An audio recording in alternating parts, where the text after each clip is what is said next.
Hi everybody. I've been doing a bunch of work off camera.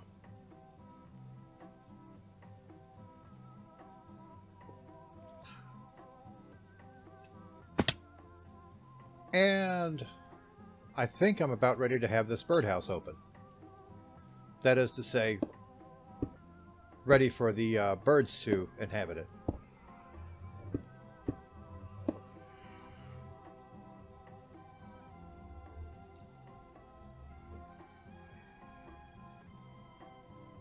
Almost, anyway. A few more touches to give it.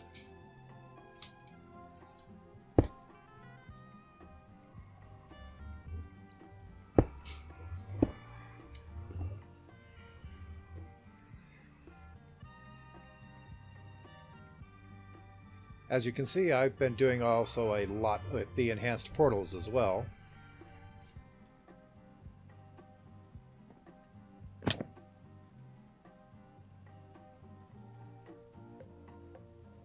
Which saves me a lot of time for getting from here to there.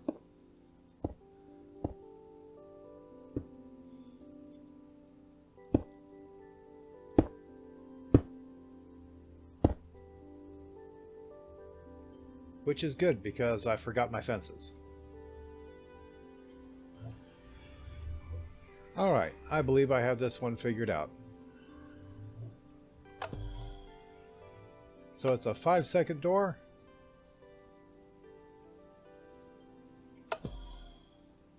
That closes back up again rather nicely and still gives a nice view of the outside without ever quite letting the birds forget that they're captive. And it's basic. Got your basic button that flips the toggle latch and turns off the signal to the switch, which then sends another signal to flip the switch again and turn off the timer.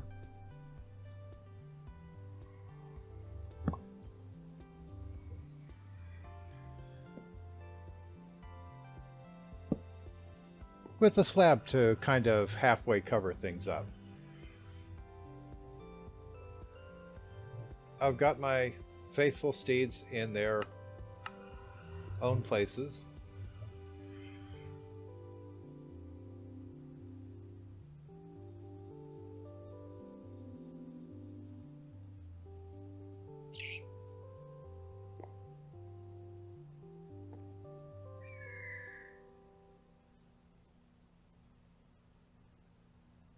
And so now I have time to get back to the original point of this episode.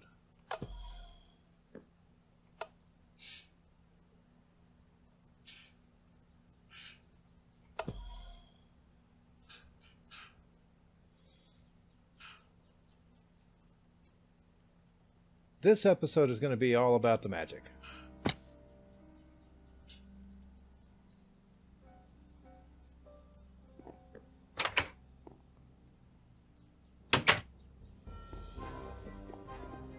I especially want to work with some Britannia alchemy, but I'm going to be working my way up towards that.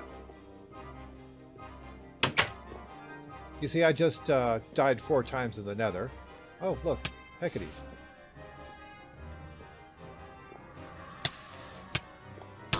Ah!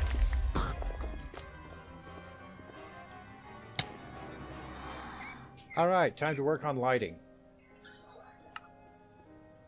Alright, I think I've got everything I need to make my place safe.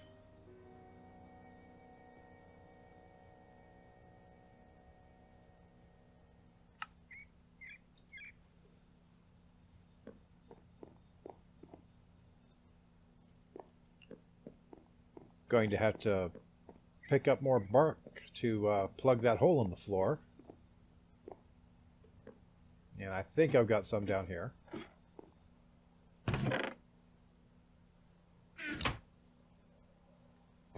Well, that's fine. I can pick some up somewhere, I'm sure. I'll figure that out as soon as I stop mobs from spawning at me all the time.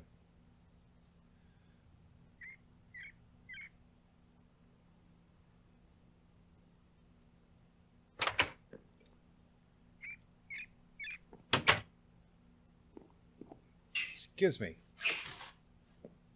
Get out of my stuff.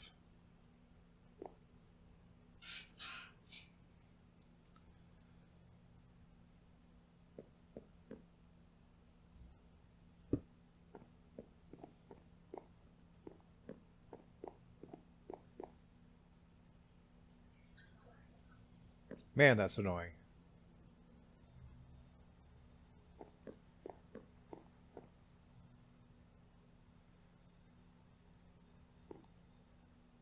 Okay. Got some nice lights up there that will also keep mobs from spawning within 32 meters of each of them.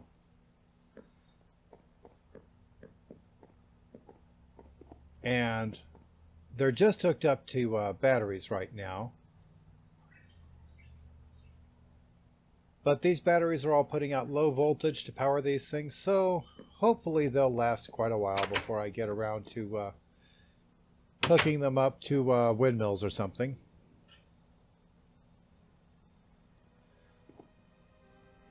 So, as I was saying earlier,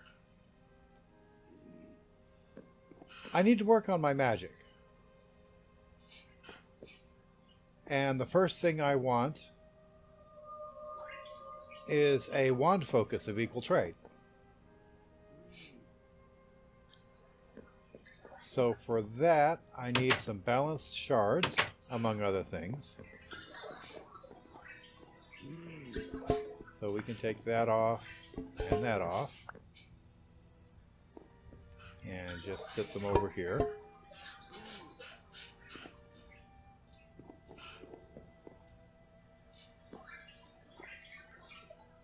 And we want some of each of the primal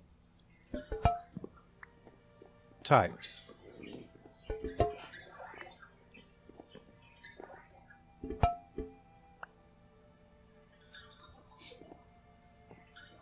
And we have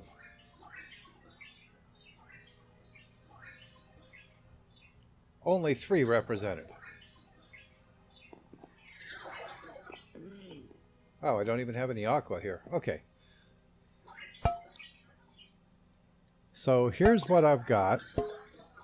And I need Ordo, Air, and Aqua. And 1 type of shard.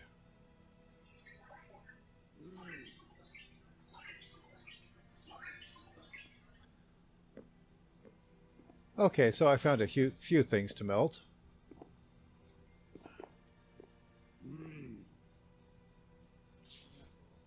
For the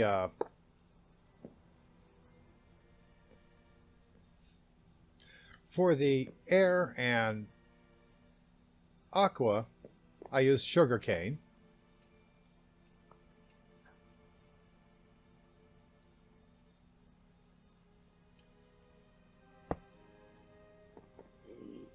And for Ordo, I found out that pipe sealant is an excellent source. It gives just Ordo and 2 points of it.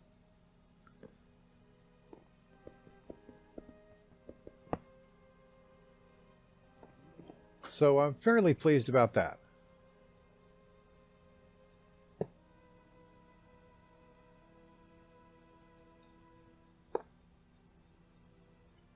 I want to disconnect that. And that is 5 connections.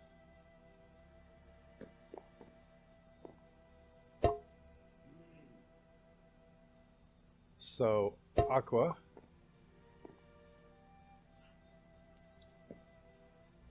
Air.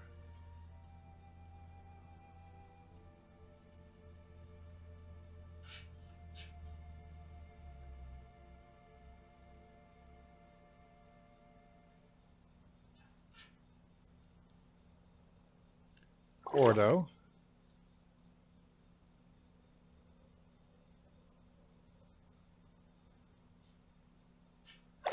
And some Ordo.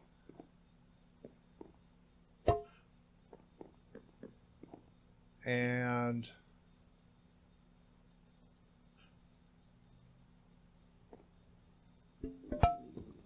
earth and Perdicio.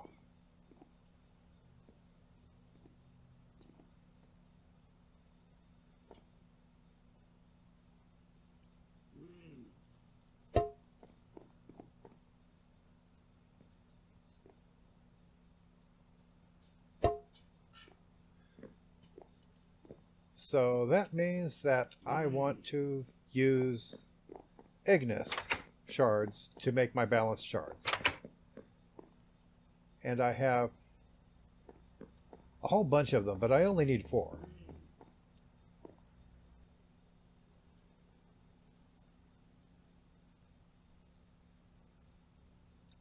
Plus a drop of Quicksilver and 4 nether quartz. And we have a wand focus of equal trade.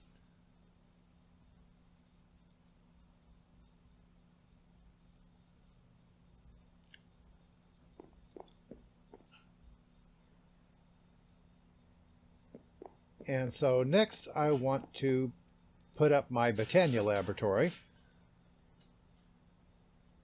which I think I shall put right here.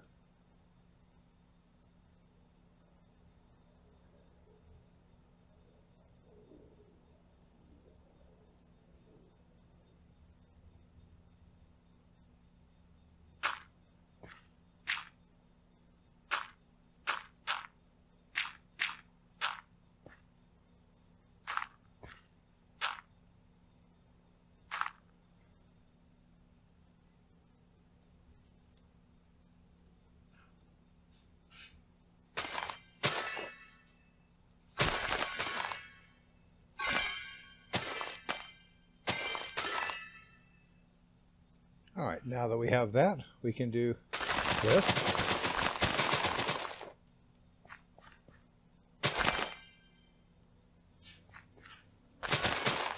And it should hopefully not spread too far past the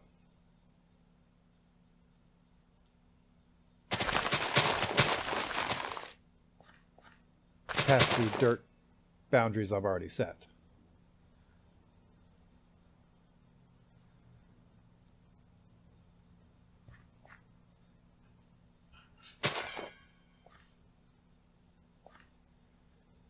All right, and then there's this and my 1 block of dirt.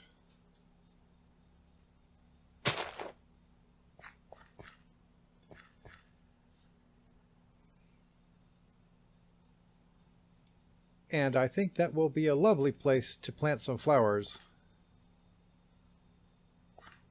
once this grass spreads.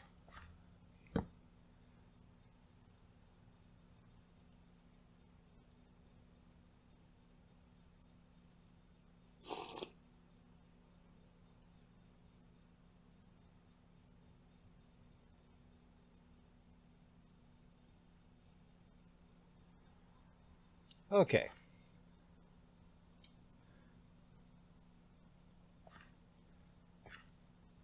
Now,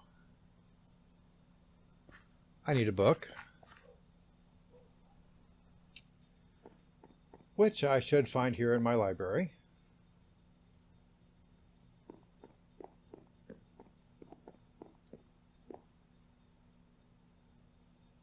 There we are. As it almost always is, our first thing to make will be some pure daisies.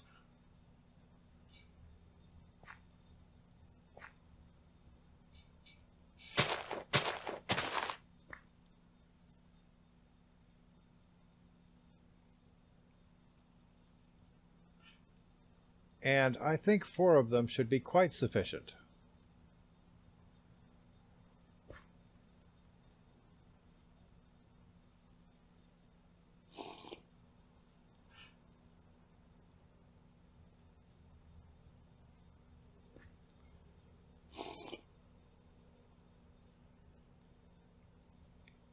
So, that's useful information.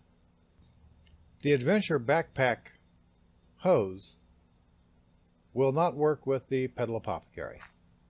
So I need a bucket. And so we have our pure daisies.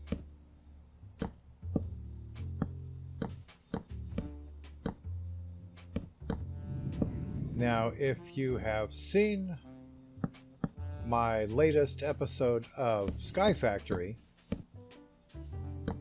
then you probably saw the way that I harvested living wood and living stone using the vein miner equivalent that we have in that mod pack.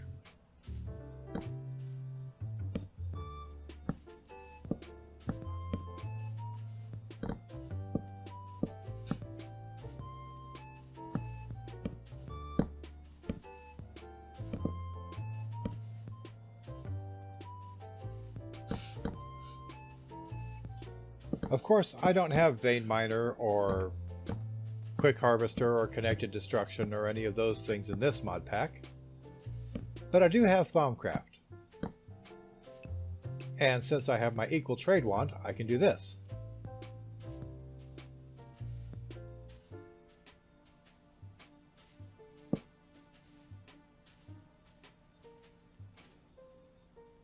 This is what I can do.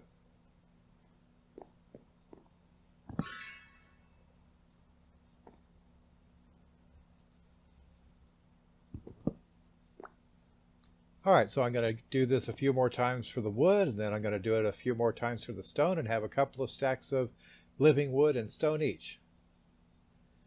Alright, so I have a mana pool, mana spreader. All I need now is something with which to generate mana. And I believe that for starters, I'm going to start with solar.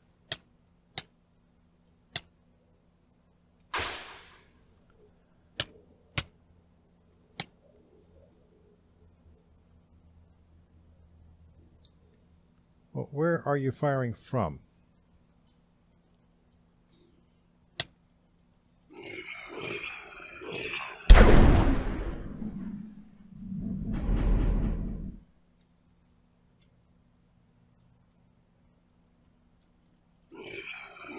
Yes, I know. I'm killing it with a pick. I just wanted to pick on it.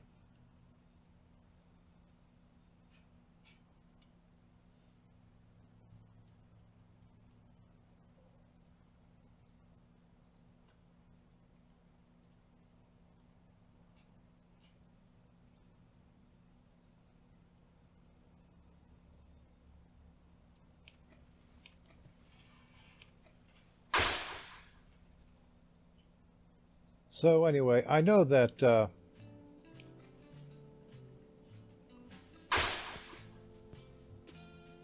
these solar flowers are the weakest way to generate mana. But it'll do for starters. I'm thinking after that I'll probably work up to begonias.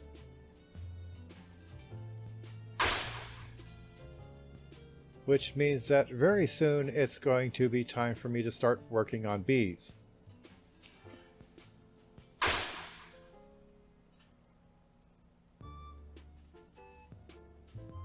Really, I'd say I'm way overdue for working on bees, really. They're handy for so many things.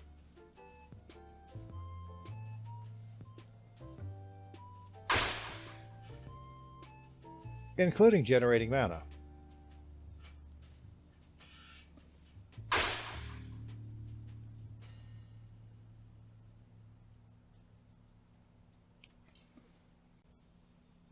Anyway, I figure 16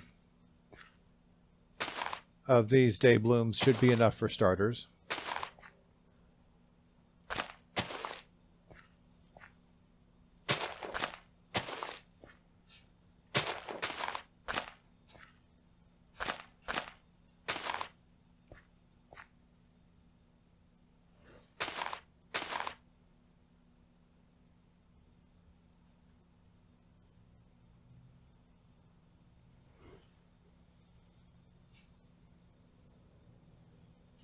And mana.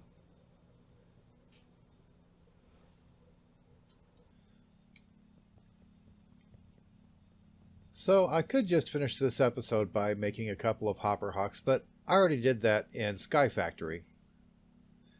And I actually had a different reason in mind for getting straight into Britannia. You see, as I was saying before I was so rudely exploded earlier in the episode, I had just come back from dying 4 times in the Nether while looking for glowstone.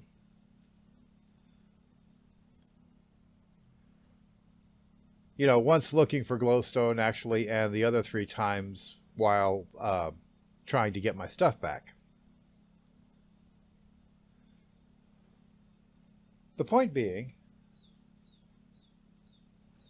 that glowstone is hard to get when you've got the Nether as dangerous as I have it. I need to find a way to tone that down, actually.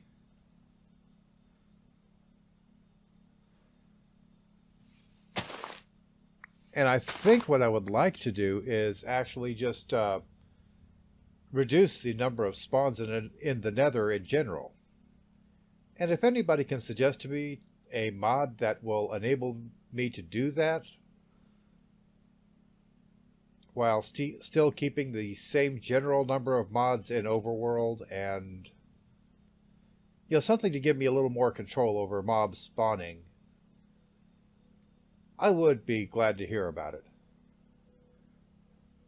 But the point is, I'm having trouble getting enough glowstone.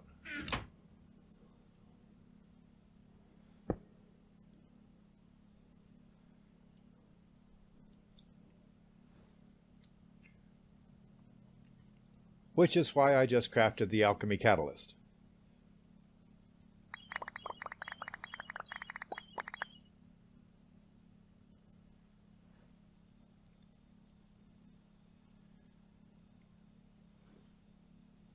And glowstone. But I could use some more.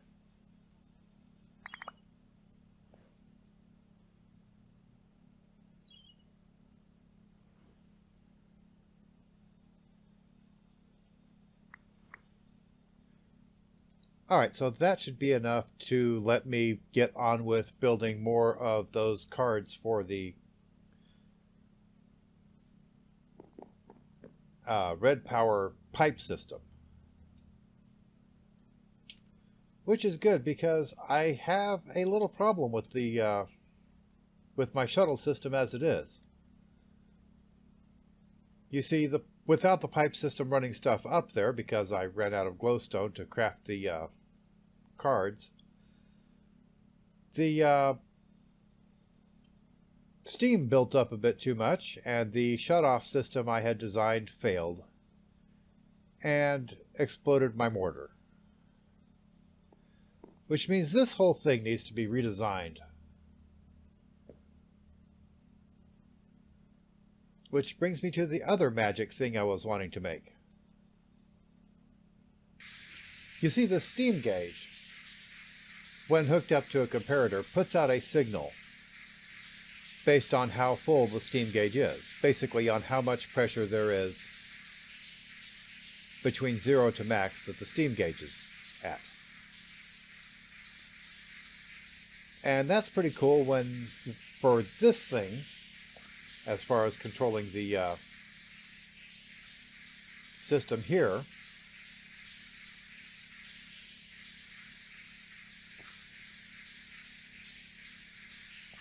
but first you have to get it to back off just a few steps from too much. Because when this thing is at full output, it's got too much pressure and it has probably already exploded. Which is why we have this to subtract from the maximum amount. So basically this switches and turns on and turns off that gate when we are at 16 power minus 1, 2, 3. So yeah, at about 13 redstone power, this shuts off and turns off this OR gate. Which is why this doesn't blow up. But that does take up a little bit of extra space. And of course, this last time I entirely forgot to do this, which was just dumb. But Automagy, which is an add-on for Thaumcraft, has a few extras for redstone control, which it's time I learned.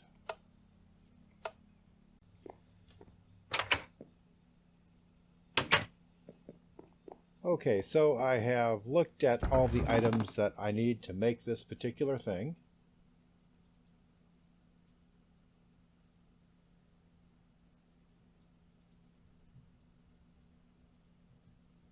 And it's looking like a pretty cool thing.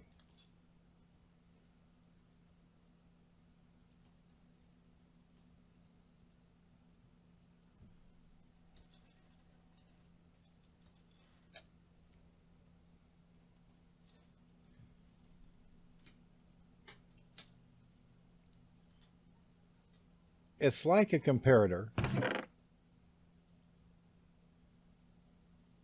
but with a ranged effect.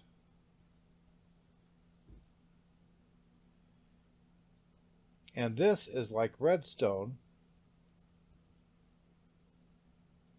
but I can set the strength for it.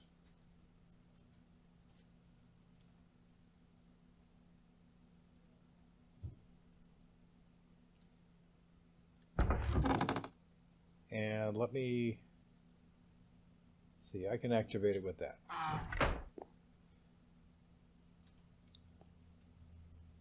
So remote comparator.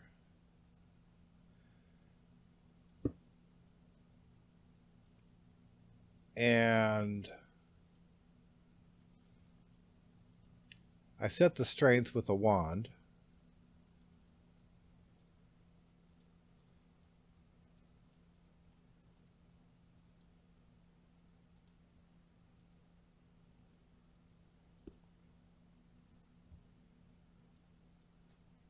So if I set this to 12,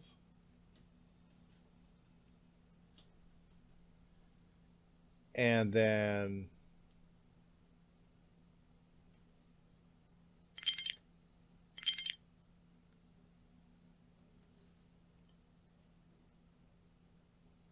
give it a signal,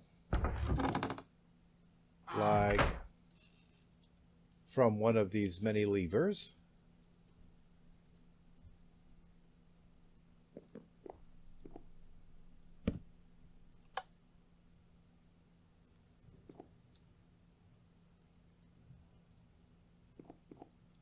And then point this crystalline eye at this chest.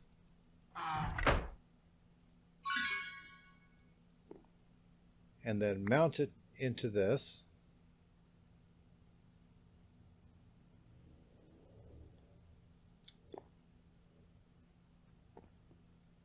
Since the chest is nearly full, this is sending out a signal. Okay, for the sake of comparison, I decided to take a look at the difference from the way this thing reads and the way that this comparator reads. This is still not exactly a vanilla comparator, but it works pretty close to the same way vanilla does. Now, as far as I can tell, these inputs don't really make any difference at all to the output.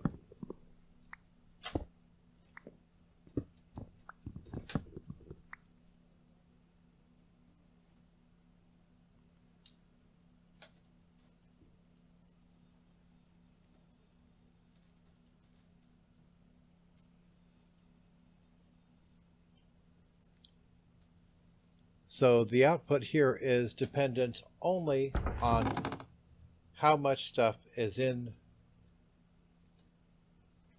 this chest.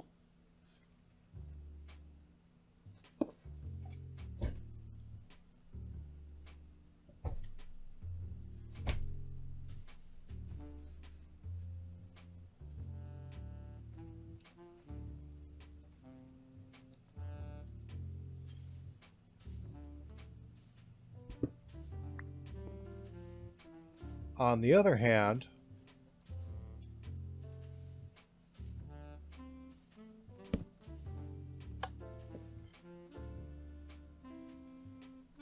this dim red crystal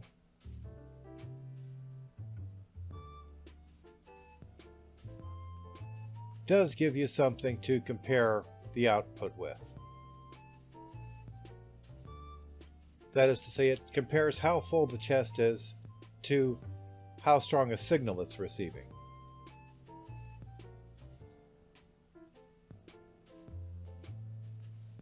So since this chest is around halfway full, if you add everything together, so if your redstone signal from here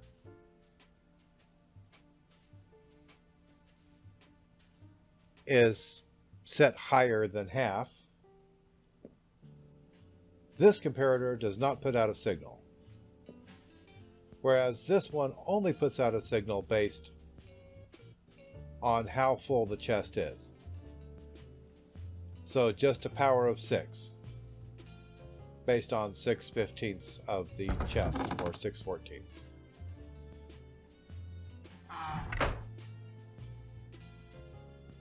So we'll be sticking with this kind of comparator,